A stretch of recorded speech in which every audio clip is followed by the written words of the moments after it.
Well, the good and bad of interest rates. Today we're going to take a look. Stay tuned for Prudent Money. Good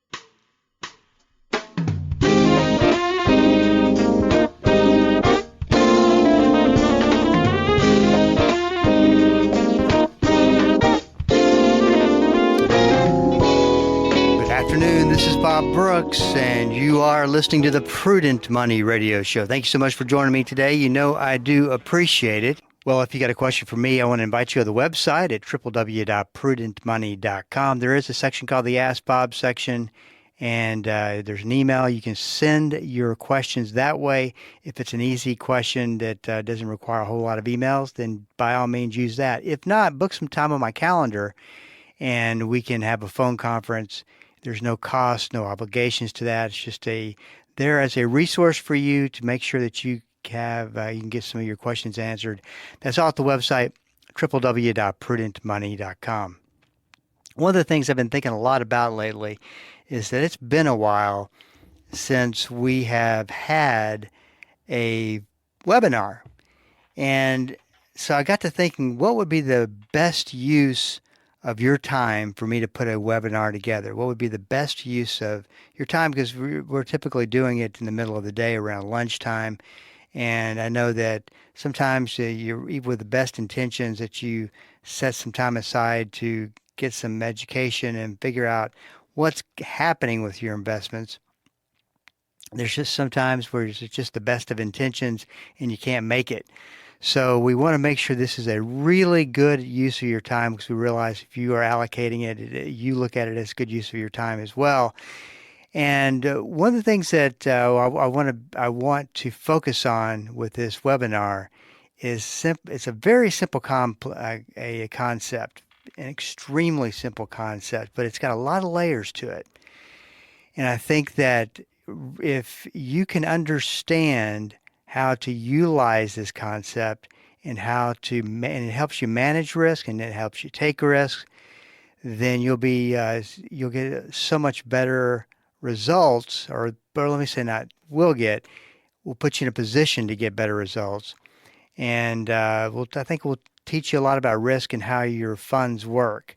So we're putting that together and should be rolling that out at some point next week and getting a date and time. So look look for that. One of the things I wanted to kind of tie up on some loose ends today was our program about interest rates. And that's really been the single biggest problem. And we've been covering some things throughout the last couple of months. But today I wanted to tie it all together. We talked actually a couple of days ago, we talked a little bit about the problems that could come around with transferring balances from one credit card to another. And the one point that I was wanting to make on that is that right now you could be paying 17-18% interest rates, and sure, you're going to get 0% for 21 months. I think that's the best deal going right now. But it's, what will your interest rate be on the other side of that? We saw one the other day as well from American Express, they have a loan-based program. Most of theirs, you just pay it off by the month, but they have a loan-based program as well that is 25% plus prime, the prime rate.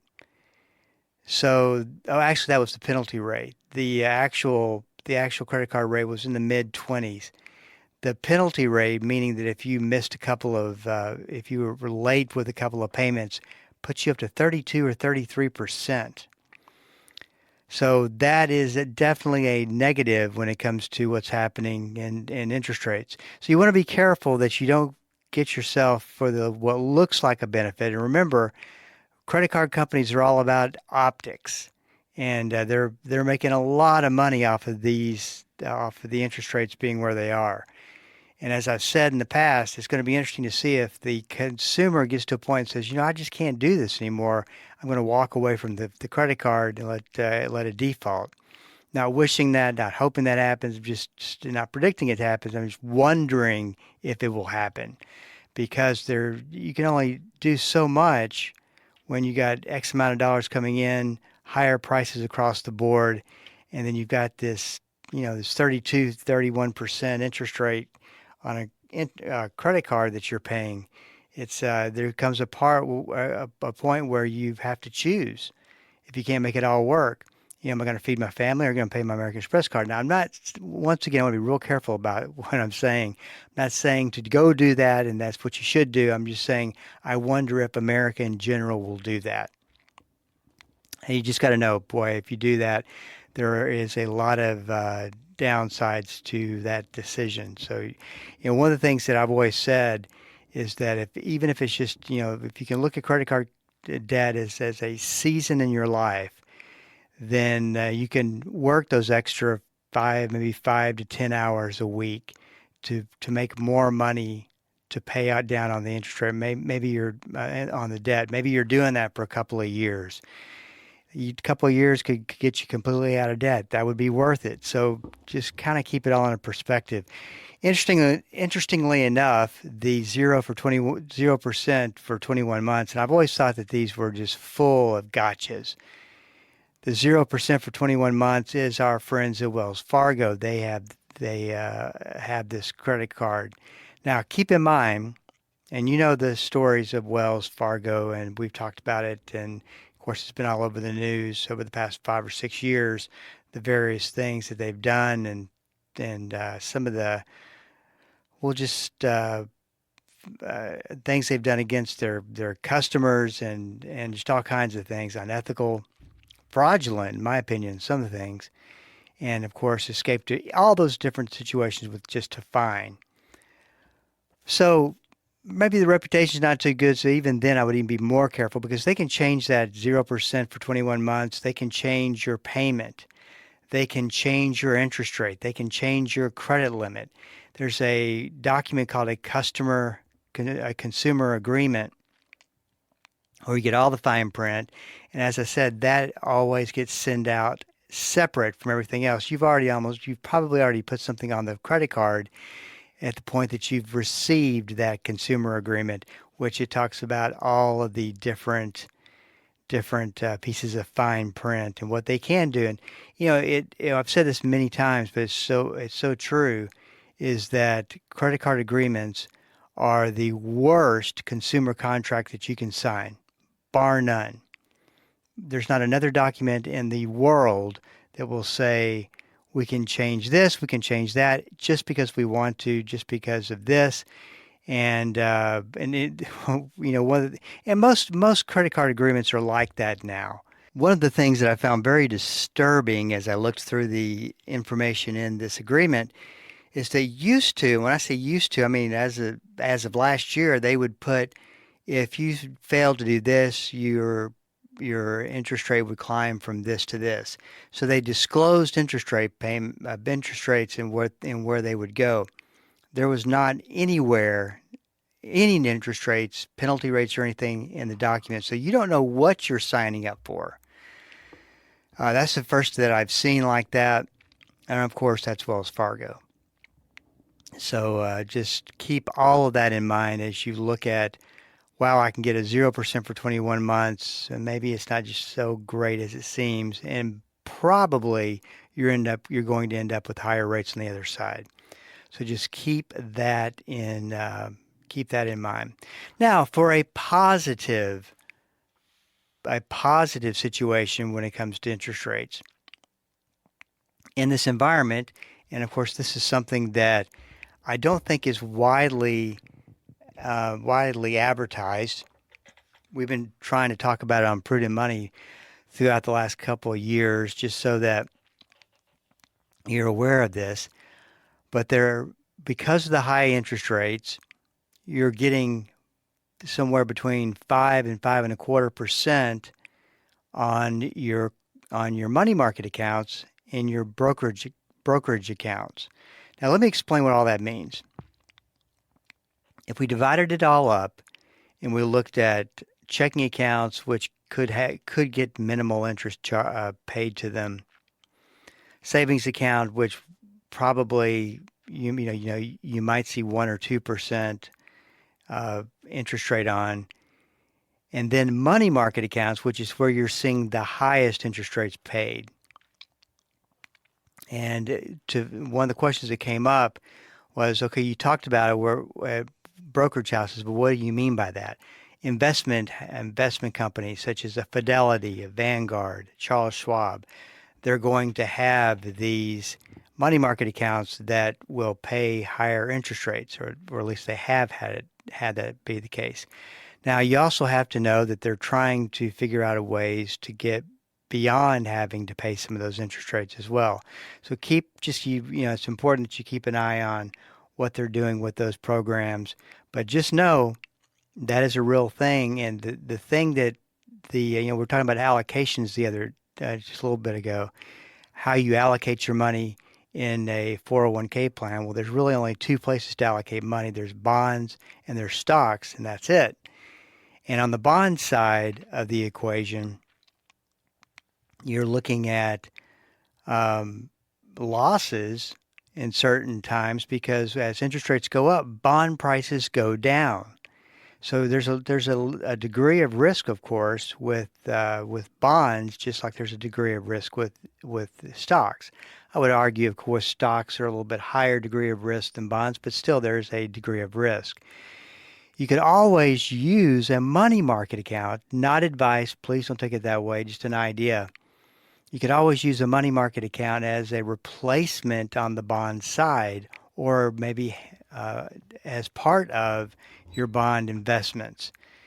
So let's say that you have 50% in stocks and 50% in bonds, and let's say you have 25% of the bonds in money market accounts and 25% in regular bond index funds or something like that. But they can serve that purpose. We'll get back to that in just a second. This is Bob Brooks. We are up against a break. Stick around. I'll be right back. Hi, this is Bob Brooks, host of the Prudent Money Radio Show. You know, marriage and money can be a toxic combination. The best way to avoid arguments over money is to practice this principle: show grace unless you are perfect. We all make financial mistakes. Treat your spouse with grace and love versus making them wrong and yourself right. Listen to the Prudent Money Radio Show on Bible School Radio 91.3. Prudent Money, the home of the modern-day steward movement. This is Rob Randall, your host and teacher of the Invisible War radio program. The Invisible War is the study of God's Word on how to walk in Christ's victory in the spiritual battles we face against the powers of darkness.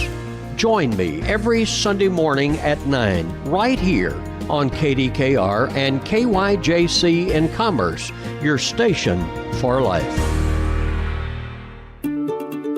Hi, I'm Jill Taylor, inviting you to join me each Saturday morning at 11 o'clock for Choose Life Radio. You'll hear people from across America sharing their stories of faith, forgiveness, redemption, and restoration. Choose Life Radio will encourage you to fully appreciate the gift of life. You may also find help for you or a friend in need, so please join me Saturday mornings at 11 o'clock right here on Bible School Radio 91.3. Welcome back. This is Bob Brooks, and you are listening to the Prudent Money Radio Show. Thank you so much for joining me today. You know I do appreciate it. If you got a question for me, go to the website at www.prudentmoney.com. Send that question in, and I will get that question answered. If it's a little bit more of a detailed, complex situation, you need a little bit more time, book some time on my calendar, and we will have a phone conference and talk through it. There's no cost. There's no strings attached. It's just a way for us to get information to you and keep what you need to understand in front of you, and so that you can make good decisions when it comes to money. So that's off the website, www.prudentmoney.com. Talking about money market accounts, and those are the accounts you'll find at a Fidelity, you'll find it at a Charles Schwab, that type of an account, and they are typically paying the highest rates. Now, is it always a good thing to pay the highest rates? I mentioned this the other day. I'll mention it again. New York Common Bank, I think that's the C is for common, NYCB, is, or at least it was last week, is the highest paying. They're paying the highest rate of interest on their money market accounts and savings accounts.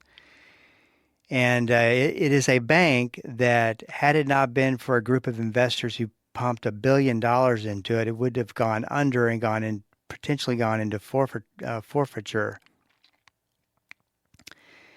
And the bank was in trouble. They were losing deposits, losing assets, and then they've got this infusion of cash and capital, and that's not a place I would want to put my money. I don't generally give advice on the program because there's too many. Everybody that's listening to me has got their own situation. Just know I don't think it's a great idea to put money into a bank that, because someone infused some cash into it, it saved them, because that can be only on a temporary basis. And it just doesn't seem like really good advice to me. So be really careful about that. And that's kind of the tricky part of making decisions, because most people are not keeping up with this and wouldn't know that. I just remember I've been following NYCB ever since they almost went under, just as a kind of a proxy for how the banking industry is looking. So be careful with whoever you're going to go put money with. You know that probably a Fidelity's okay, probably a Charles Schwab's okay. That's not advice. Once again, it's just that you haven't really heard anything. It would be a big surprise. A regional bank going under would not be a big surprise. Now, some of the good, some of the bad with higher interest rates, and it comes in the annuity market. Now, the good news, and you're going to say, well, where's the bad news if this is the good news? The good news is that annuities are turning into be a great place, and have been a great place over the past couple of years, to put fixed CD-like money. At least to date, you're finding your higher interest rates being paid out and longer interest rates paid out, meaning number of years for the guarantee, in fixed annuities, which is a great thing, great situation, because it works just like a CD. It's a guaranteed rate. And they're paying better than CDs are paying. And of course, they're also paying, like I said, longer terms. You can get them up to lock into a really good rate for up to 10 years. Having said that, this brings out a lot more of your aggressive marketing, some of what I would call irresponsible marketing, because there's all types of complex or annuities that are complex. Let me say it that way. Those have a lot of moving parts. The annuities that pay income, you got to make sure that you know what you're doing with that. And so what ends up happening is, and I heard this on the radio just the other day, and I want to read it to you just so that you can be aware of this type of thing and kind of know what it is when you hear it. When you hear it, it's on a local sports channel. I mean, this advisor group does a lot of marketing, and they open up by saying basically there's only a few places that you can get this particular type of annuity, and because most they act as if they're exclusive, which is probably not the case, because most annuities can be signed. You can sign up to be able to represent them pretty easily as an advisor. Now, they said, where can you get a 30% bonus and then a 12% bonus on income? Now, I don't know if you've done the math on that, but that's 42% up front in bonuses. Show me where I can sign up. I have a little bit of an issue with that, just because that is or could be very misleading. I will say this company does it a little bit better. They don't overly aggressive. They're not overly aggressive with those rates and the way they're paid and that kind of thing. But still, the lead-in marketing pitch is 30% bonus, 12% income. And you need to know that there's a little bit more of the story than just that. In other words, you're not going to walk away with a 30% bonus and a good, strong return at the end of the time period. Probably not. The thing about it is all these annuities are doing about the same thing. Some better than others. Some are constructed a lot better for the consumer. Most of them are constructed more so for the insurance company that writes them.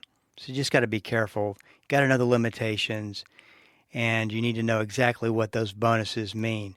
Typically, if they're giving big bonuses out, you are paying it somewhere else. So just make sure that you are aware of that.